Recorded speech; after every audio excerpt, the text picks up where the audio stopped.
আসসালামু আলাইকুম বন্ধুরা, আপনারা দেখতে পাচ্ছেন MB water king art launch Khulna launch ঘাট ৩ নাম্বার জেটিতে প্রবেশের জন্য অনুমতি চাচ্ছে, কিন্তু ঘাট কর্তৃপক্ষ এমবি ওয়াটার কিং আর্টকে ৩ নাম্বার জেটিতে প্রবেশের জন্য অনুমতি দিচ্ছে না। ঘাট কর্তৃপক্ষ ওয়াটার কিংকে ২ নাম্বার জেটিতে ঘাট দেওয়ার জন্য অনুমতি জানাচ্ছে।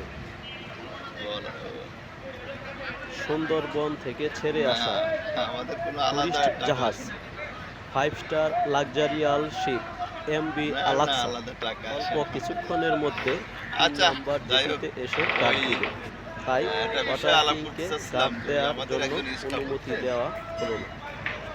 ধন্যবাদ সবাইকে।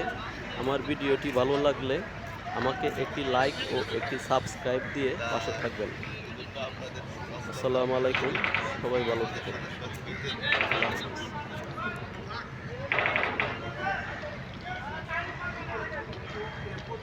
আপনাদের আপনাদের আপনাদের অনুযায়ী আমি ওইভাবে আমি আপনাদের পক্ষ থেকে আপনারা যেভাবে করে করতে